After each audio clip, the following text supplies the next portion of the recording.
Seguimos diciendo esta tarde. Si quieren ir buscando Evangelio según San Marcos capítulo 6,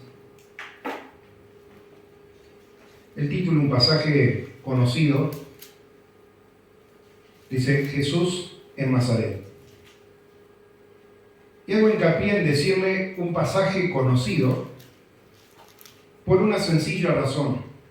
Porque yo me paro hoy acá y cada uno de los que están acá dice, sí, acá a Daniel lo conocemos, ¿no es cierto? En mayor o menor medida todos me conocen.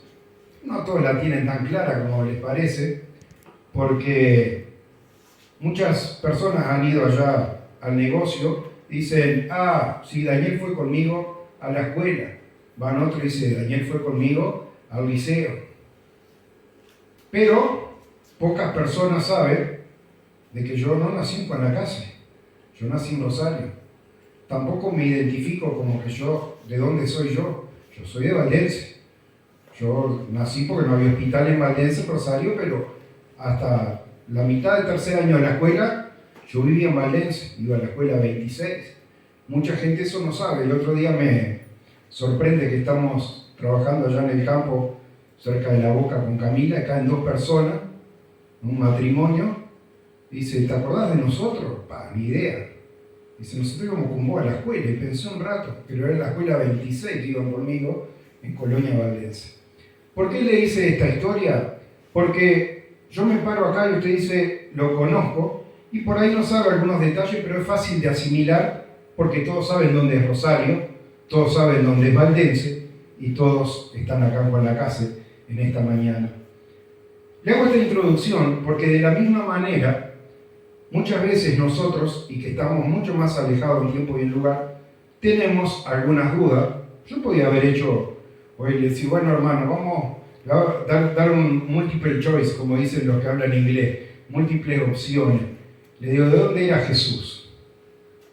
Ahí le pregunto, ¿era de Nazaret? ¿Era de Belén? ¿Era de Galilea? ¿De dónde era Jesús? ¿Era de Egipto? Cualquiera de las cuatro opciones que le doy podrían considerarse válidas porque Jesús nació en Belén y ahí se levantó una persecución y fue llevado a Egipto para que se cumpliese una escritura que dice, de Egipto llamé a mi hijo. Y cuando murió aquel que procuraba su muerte, que era Herodes el Grande, volvieron, pero fueron y se mudaron a otra región y habitó en Nazaret. Lo cual, una ciudad, está en una región que se llama Galilea. Un día, esa persona conocida, Jesús, que había pasado la mayor parte de su tiempo, como John Juan Lacase, Jesús en Nazaret, se presenta en la sinagoga. Pero en esta oportunidad no se presenta en la sinagoga como un oyente más. Jesús venía con una cierta trayectoria. Llegaba a la sinagoga y no llegaba solo, venía acompañado de discípulos. Y cuando alguien tenía un discípulo, se había convertido en un maestro. Y entonces, como maestro, es invitado a pasar adelante y compartir esta palabra. Lo que yo quiero rescatar en esta tarde y con esta introducción que yo le hice, es que muchas veces las personas suelen medir y decir, esta palabra me fue de bendición, o esta palabra no me fue de bendición.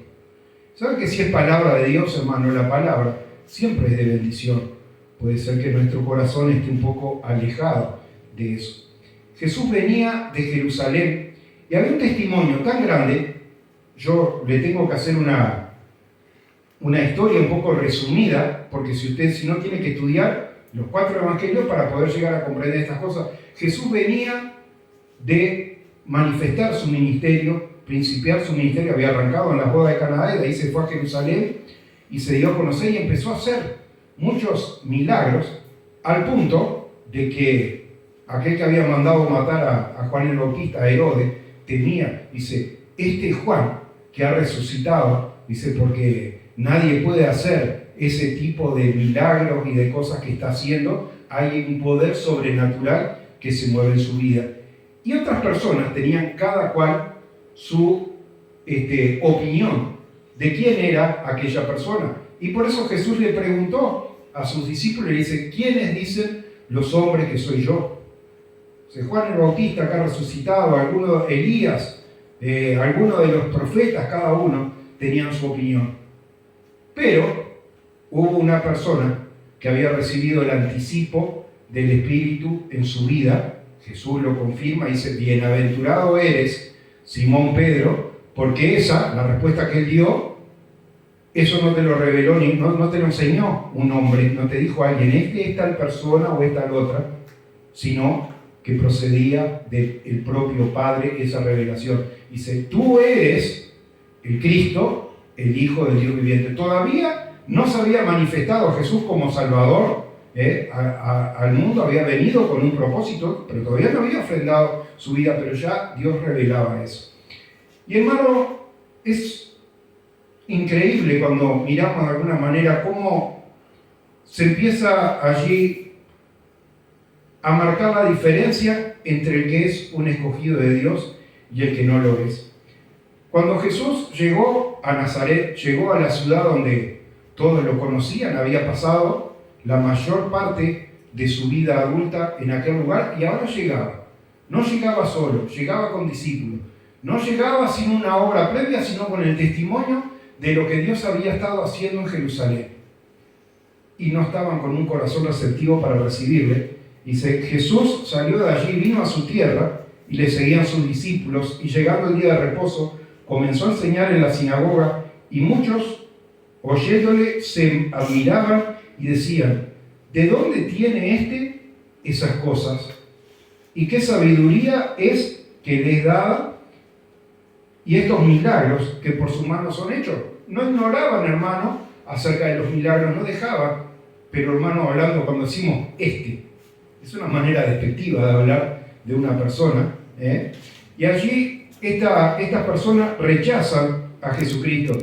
Dice, ¿no es el carpintero, hijo de María, hermano de Jacobo, de José, de Judá y de Simón? ¿No están también aquí con nosotros sus hermanas? Y se escandalizaban de él. Mas Jesús le decía, no hay profeta sin honra, sino en su propia tierra, y entre sus parientes y en su casa. Porque sabemos, hermano, que en un principio ni aún sus propios hermanos habían creído en él. Y no pudo hacer allí ningún milagro, salvo que sanó unos pocos enfermos poniendo sobre ellos las manos, y estaba asombrado de la incredulidad de ellos, y recorría las aldeas de alrededor enseñando. De ahí, hermano, Jesús se va al lugar donde había hecho el primer milagro, que había sido transformar el agua en vino en las bodas de Caná. Pero se da cuenta, hermano, que las personas no estaban creyendo en Jesús para nada. Y yo cuando estudiaba el Antiguo Testamento, hace mucho tiempo atrás, y leía un profeta, me ponía a estudiar a ver a dónde había sido enviado ese profeta, porque usted sabe que la mayoría de los libros de los profetas que encontramos en el Antiguo Testamento, a excepción de Samuel, libro de Jueces, etc., eran profetas regionales, profetas que habían sido enviados a un país que muy pronto había sido dividido, estaba formado a dos partes. Y algunos profetas vivieron su vida y transcurrió su ministerio anunciando un mensaje para un país. Y otros profetas vivieron su vida y transcurrieron su ministerio anunciando para otro país. Porque eran dos países, estaba Judá y estaba allí las 10 tribus de Israel que tenían la capital en Samaria.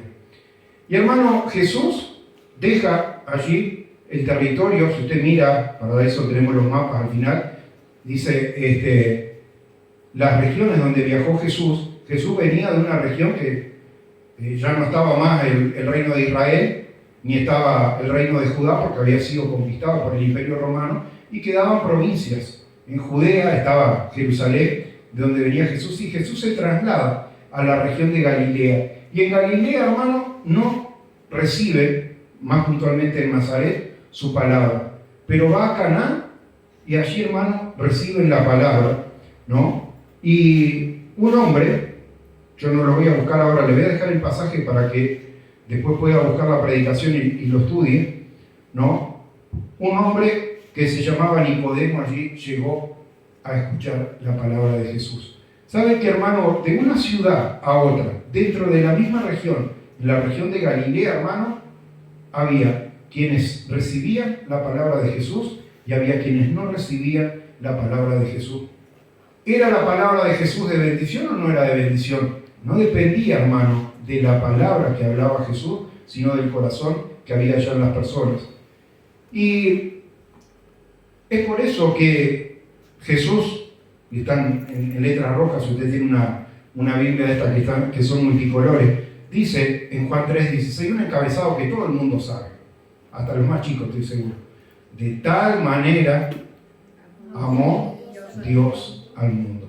Ese encabezado, hermano, que está ahí, dice, porque de tal manera amó Dios al mundo que ha dado a su Hijo unigénito. ¿Para qué? Para que todo aquel que en Él cree no se pierda, mas tenga vida eterna, porque no envió Dios a su Hijo al mundo para condenar al mundo, sino para que el mundo sea salvo por Él. Y yo tengo el versículo 18 acá, en este estudio de hoy, subrayado, y es hasta donde voy a llegar. Dice, el que en Él cree no es condenado, pero el que no cree ya ha sido condenado porque no ha creído en el nombre del unigénito Hijo de Dios. Una vez más, hermano, de la misma manera que tuvimos que enseñar y en tantas oportunidades concerniente al bautismo, hermano, de que el que cree se bautiza y el que no cree no se bautiza y es condenado porque no creyó en el unigénito Hijo de Dios. Y acá, hermano, Jesús trae esta enseñanza, una enseñanza que a la gente le gusta poner en cuadros, en las paredes, lo vemos en casas, lo vemos en congregaciones, pero que poca gente entiende de que a veces se está rechazando a Jesús porque quieren un Jesús a su imagen y no les gustaba lo que veían allá en Jesús, pero Jesús vino a declarar la obra del Padre.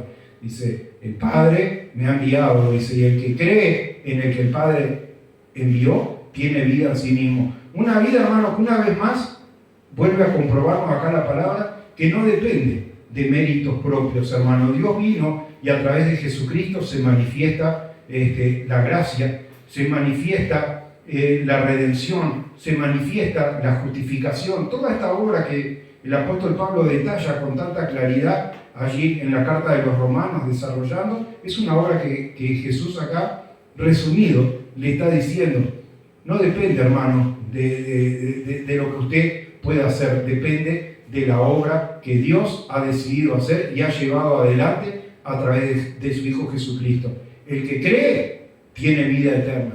El que no cree en Él ya ha sido condenado, dice acá la palabra, por no creer en el único nombre en el cual podemos ser salvos. Por eso, hermano, que Dios nos ayude. Y le traje el ejemplo de Jesús para marcarle la diferencia. ¿Qué falta podían encontrar válida en Jesús? Yo siempre subrayo una canción que aprendí allá con los hermanos de la iglesia de Canadá, y en esa canción hablaba allí Ernie Tennessee Ford, que es el que la canta, dice, but I find no fault in him. Dice, crucifíquenle, pero yo no encuentro falta en él.